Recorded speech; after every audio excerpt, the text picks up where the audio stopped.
Assalamualaikum warahmatullahi wabarakatuh.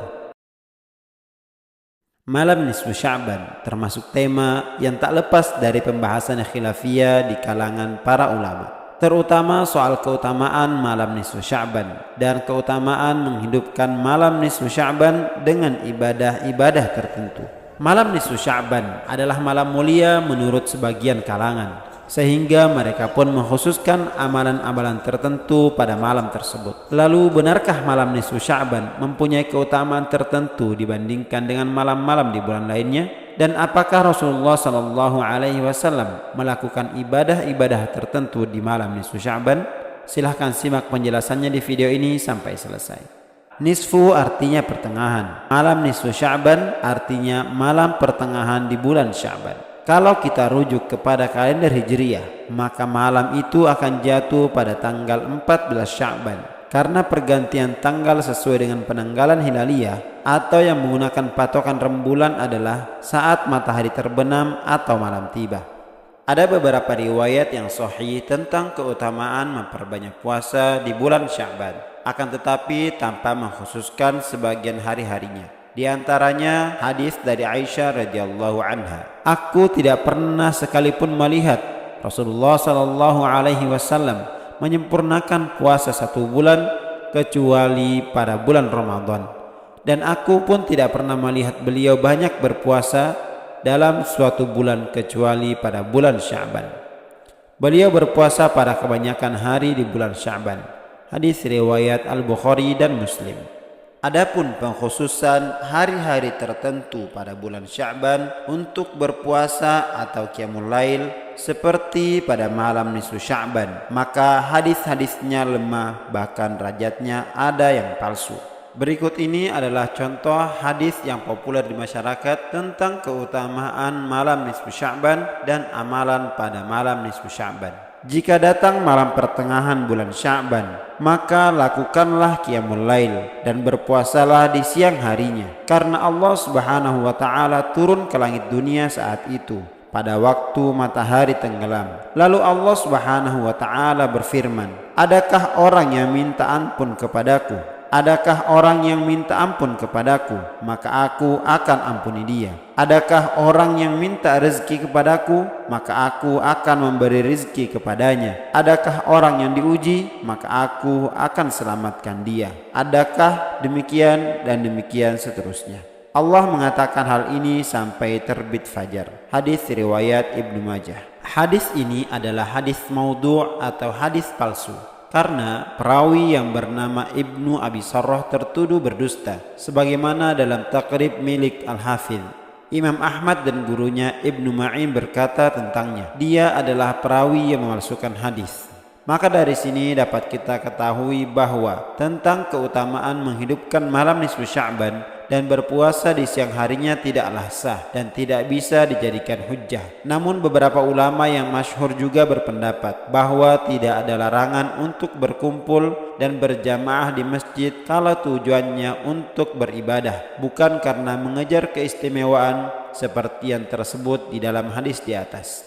Ibnu Rajab rahimahullah ta'ala mengatakan mengenai salat malam di malam nisfu Sya'ban, tidak ada satupun dalil dari Nabi SAW dan juga para sahabatnya. Namun terdapat riwayat dari sekelompok tabi'in, para ulama dari negeri Syam, yang menghidupkan malam nisfu Sya'ban dengan salat. Ibnu Taimiyah rahimahullah ketika ditanya mengenai salat nisfu Sya'ban, beliau rahimahullah menjawab, jika seseorang sholat pada malam nisfu Sya'ban sendiri atau di jamaah yang khusus sebagaimana yang dilakukan oleh sebagian salaf, maka itu suatu hal yang baik. Adapun jika dilakukan dengan kumpul-kumpul di masjid untuk melakukan sholat dengan bilangan tertentu, seperti berkumpul dan mengerjakan sholat 1000 rakaat dengan membaca surah Al-Ikhlas terus menerus sebanyak 1000 kali, itu jelas suatu perkara bid'ah yang sama sekali tidak dianjurkan oleh para ulama.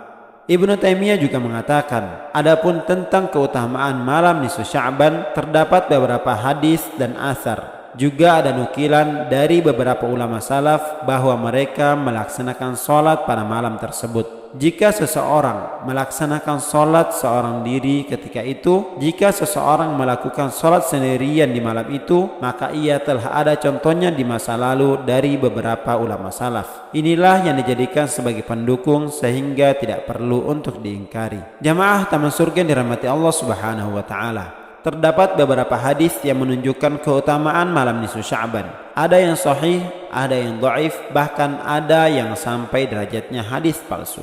Berikut ini beberapa hadis tentang keutamaan malam nisfu Sya'ban yang populer di masyarakat.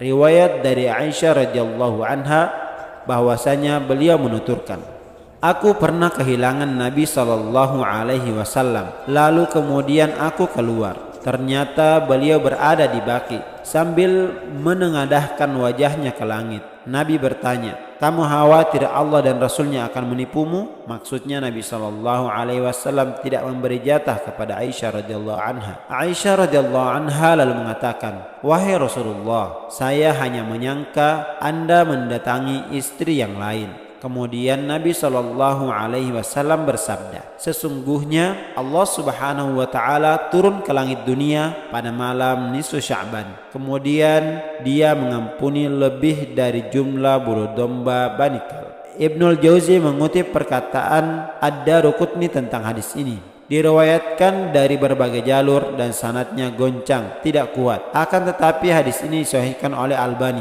karena kelemahan dalam hadis ini bukanlah kelemahan yang parah. Sementara hadis ini memiliki banyak jalur sehingga bisa berangkat menjadi sahih dan diterima. Dari Abu Musa al-Ash'ari bahwa Nabi SAW bersabda, "Sesungguhnya Allah melihat pada malam pertengahan Sya'ban, maka Dia mengampuni semua makhluknya kecuali yang musyrik dan orang yang bermusuhan." Hadis ini memiliki banyak jalur, diriwayatkan dari beberapa sahabat.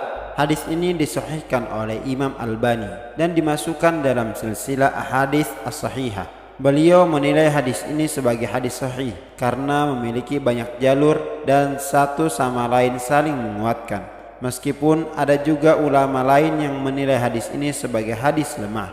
Dari beberapa keterangan di atas, ada beberapa hal yang dapat kita simpulkan sebagai berikut. Kesimpulan yang pertama, belum ditemukan satupun riwayat sahih yang menganjurkan amalan khusus maupun ibadah tertentu ketika nisfu Sya'ban, baik berupa puasa ataupun sholat. Hadis sahih tentang malam nisfu Sya'ban hanya menunjukkan bahwa Allah Subhanahu wa Ta'ala mengampuni hambanya di malam nisfu Sya'ban tanpa dikaitkan dengan amalan tertentu. Karena itu, praktik sebagian kaum muslimin yang melakukan sholat khusus di malam itu dan dianggap sebagai sholat malam nisfu Sya'ban adalah anggapan yang tidak benar.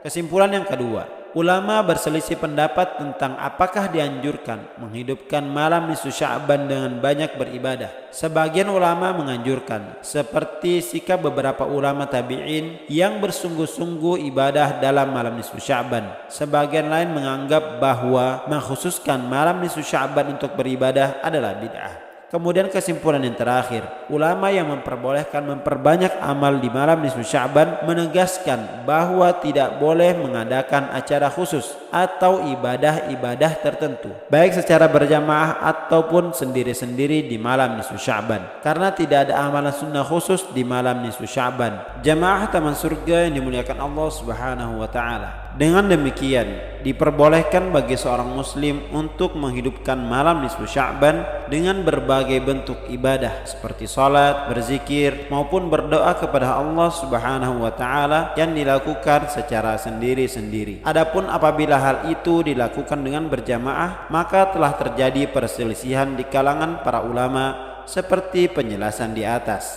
Hendaknya ketika seseorang menghidupkan malam nisfu Sya'ban dengan berbagai macam ibadah tetap semata-mata karena Allah Subhanahu wa Ta'ala dan tidak melakukannya dengan cara-cara yang tidak diperintahkan oleh Rasulullah sallallahu alaihi wasallam. Dengan demikian, hendaknya setiap muslim menyikapi permasalahan ini dengan bijak tanpa harus menentang atau bahkan menyalahkan pendapat yang lain, karena bagaimanapun permasalahan ini masih diperselisihkan oleh para ulama. Demikianlah penjelasan tentang keutamaan malam nisfu Sya'ban. Semoga video ini bermanfaat dan menambah pengetahuan kita tentang keutamaan malam nisfu Sya'ban.